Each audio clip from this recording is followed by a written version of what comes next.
নমস্কার প্রিয় বন্ধুরা, আপনাদের সকলকে স্বাগত জানাই আমাদের এই পবিত্র ও শান্তির যাত্রায়। যেখানে জীবনের ক্লান্তি দূর হয়, সেখানে দুঃখের অন্ধকারে জ্বলে উঠে আশার প্রদীপ।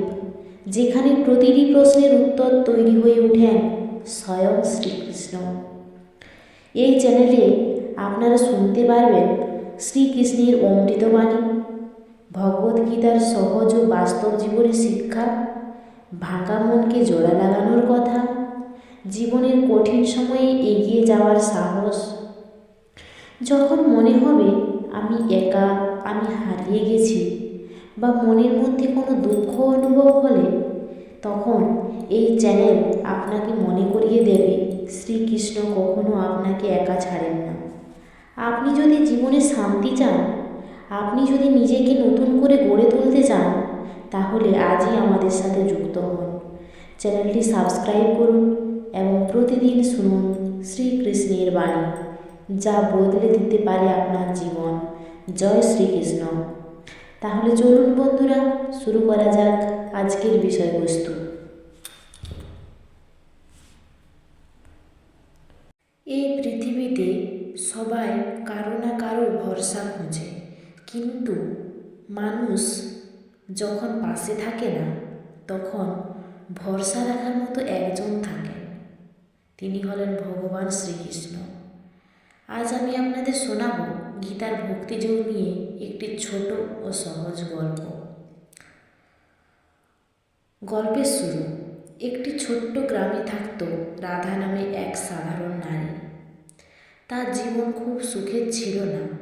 সংসারের অভাব, একাকিত্ব আর মনে জমে থাকা অনেক না বলা কষ্ট। রাধা খুব পড়াশোনা জানত না, গীতা বেদ কিছুই সে পড়েনি।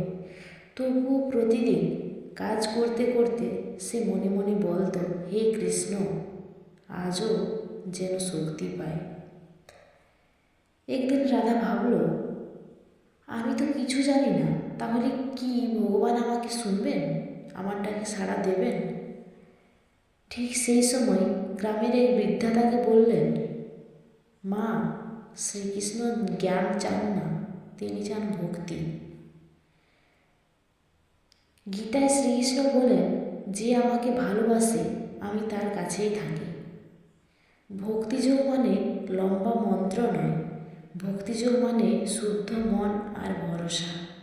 রাধা বুঝল, ভক্তি মানে শুধু মন্দিরে যাওয়া নয়, ভক্তি মানে কাজের মধ্যেও ঈশ্বরকে মনে রাখা।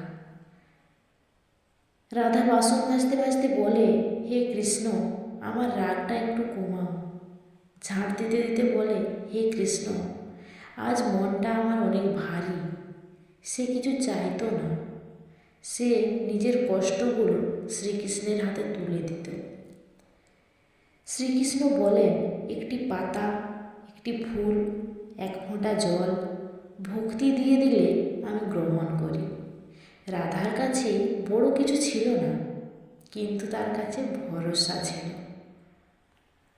একদিন রাধা বলল, হে কৃষ্ণ, আজও সমস্যা আছে, কিন্তু ভয় নেই।